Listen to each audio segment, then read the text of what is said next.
اللہ الرحمن الرحیم۔ دنیا کی مہذب قومیں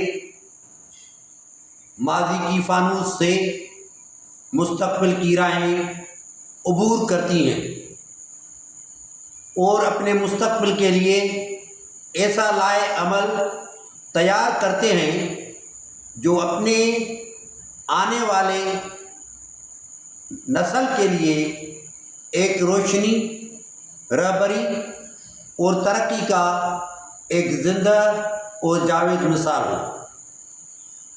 اگر ہم پاکستان کی تاریخ پر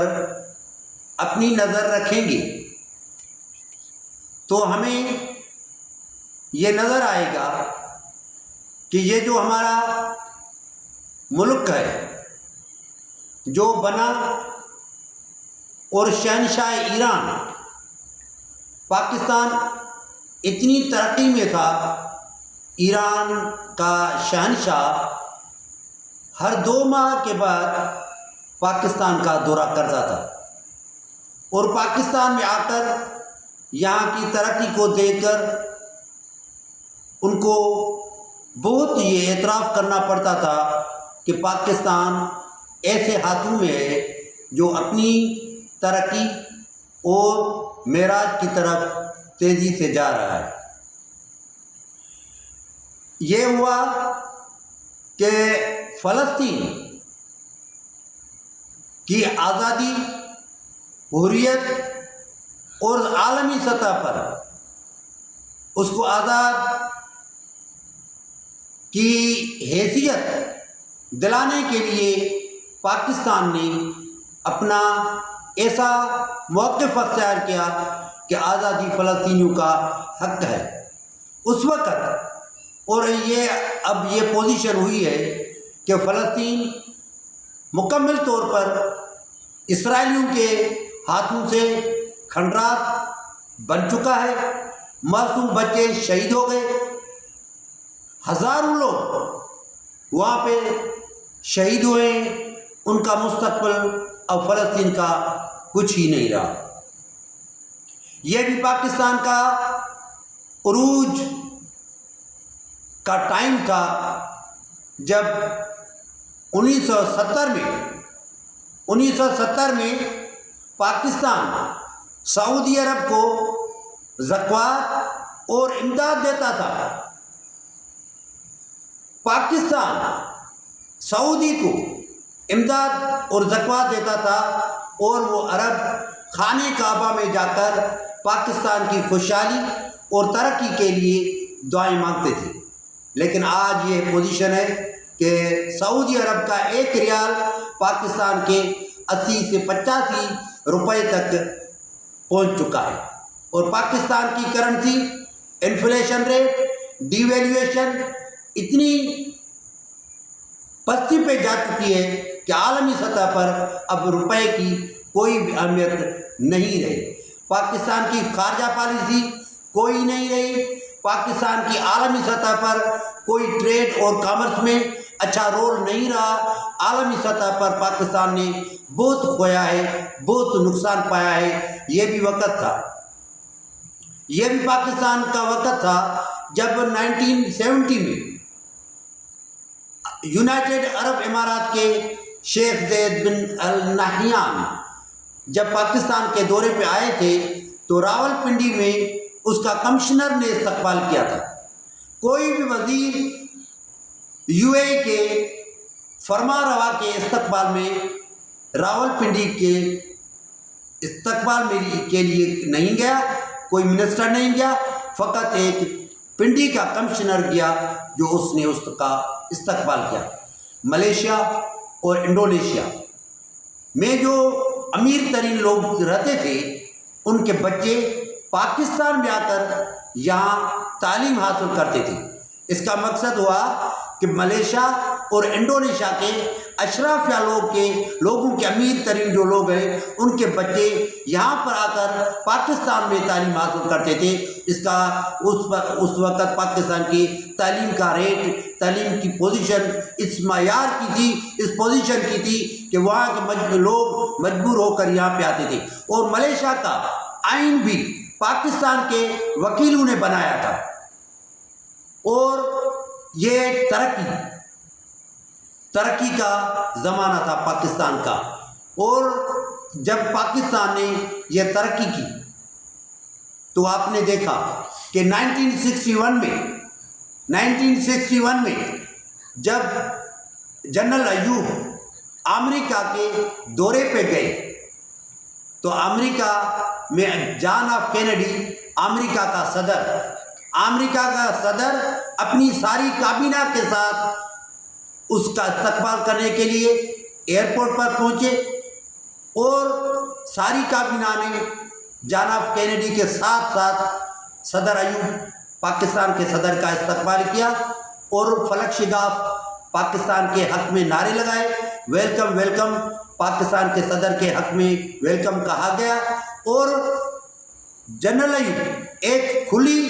گاڑی میں بیٹھ کر وائٹ ہاؤس پر کی طرف جب چلے اور وہاں پہ روانہ ہوئے تو روڈوں کے دونوں اطراف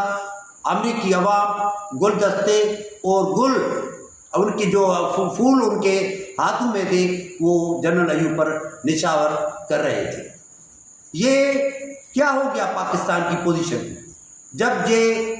امریکی صدر یہ پوزیشن ہوتی تھی، لیکن بدقسمتی آج کل یہ ہے کہ $1 ارب کے لیے ہمیں بھیک مانگنی پڑتی ہے، رسوا ہونا پڑتا ہے، عالمی سطح پر اپنے آپ کو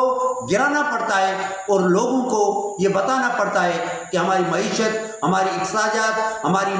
معاشی عدم استحکام اتنی حد تک نچلی سطح پر جا چکا ہے جو ہم بھیک مانگنے کے لیے تڑپ رہے ہیں، ترس رہے ہیں۔ لیکن وہ جو IMF والے $1 ارب جب دیتے ہیں تو پتہ نہیں کتنی ہمارے اوپر اقتصادی پابندیاں لگاتے ہیں، اور اپنے منہ مانی مانگے ہوئے جو یہاں کے ریٹ سے وہ مقرر کرواتے ہیں۔ اب یہ ہے ہم اس نتیجے پر پہنچے ہیں کہ کیا یہ صورتحال ہمیشہ رہے گی؟ کیا پاکستان کا مقدر یہی صورتحال بربادی اور تباہی، لٹریسی ریٹ کی ڈیٹیریوریشن، دہلی ہماری تعلیم تباہ،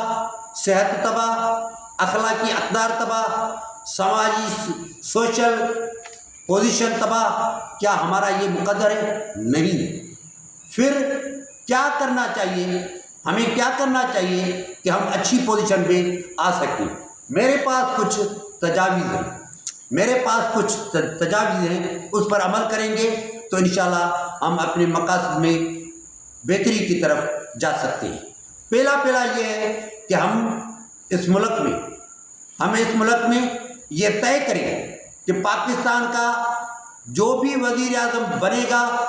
2 مرتبوں سے زیادہ نہیں بنے گا۔ پاکستان کا وزیر اعظم 2 مرتبہ وہ بنے گا، جیسے امریکہ میں یہ قانون ہے کہ کوئی بھی صدر بنے گا تو 2 مرتبہ بن سکتا ہے، تیسری مرتبہ امریکہ میں وہ بندہ صدر نہیں بن سکتا۔ یہ قانون پارلیمنٹ کے تھرو پاس ہونا چاہیے کہ پاکستان میں اگر بہتری کے طرف جانا ہے تو وزیر اعظم 2 مرتبہ بنے گا، زیادہ نہیں بنے گا۔ نمبر 2، یہاں پہ ہمیں بزنس ریفارمیشن کے لیے ایسے ماحول کو طے کرنا پڑے گا جہاں پہ فل 5 سال کے لیے ٹیکس میں چھوٹ ہو۔ کوئی بھی انڈسٹری قائم کرے، کوئی بھی صنعت قائم کرے، 5 سال تک ان سے کوئی بھی ٹیکس ہم نہ لیں تو وہ اپنی پوزیشن معاشی اچھی کر سکیں۔ نمبر 3، جمہوری اقدار کو اولین پرائرٹی پر بیسس پر رکھا جائے، جمہوریت کو فروغ دیا جائے۔ جمہوریت سے زیادہ کوئی بھی اچھا عالمی سطح پر کوئی قانون نظام حیات نہیں ہے، اس لیے جو بھی ادارے ہیں اپنے حدود میں رہ کر اپنا کام کریں، اور جمہوریت میں جو جمہوری راہوں میں کوئی رکاوٹ کے حائل بنتے ہیں وہ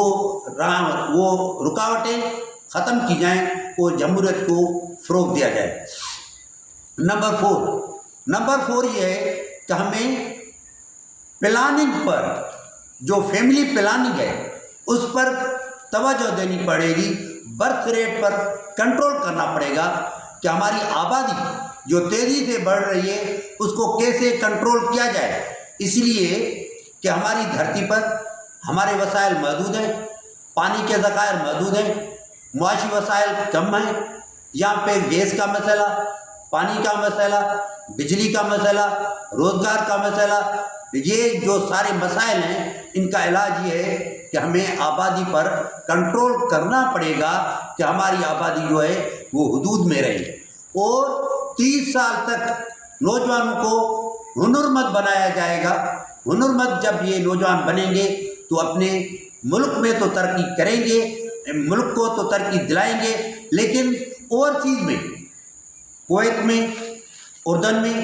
عمان میں، دمشق میں، یا قطر میں، یورپین ممالک میں، ایشیا کے ممالک میں، افریقہ کے ممالک میں جائیں گے، وہاں سے فارین ریزرو جو ہیں وہاں سے کما کر اپنے ملک میں ڈالر کے شیپ میں لے کے آئیں گے تو ہماری ملک کی معیشت اچھی ہو سکتی ہے۔ اگر ہم یہ 20 سال کی پلاننگ کریں گے، یہ 20 سال کی پلاننگ کریں گے تو ہمیں یقین ہے کہ ہم ترقی کر سکتے ہیں، ہمیں کوئی بے رکاوٹ لانے والا جو بھی ہوگا ہمیں اس کی پوزیشن ناکامی کے طرف جائے گی۔ اور اس کے ساتھ ساتھ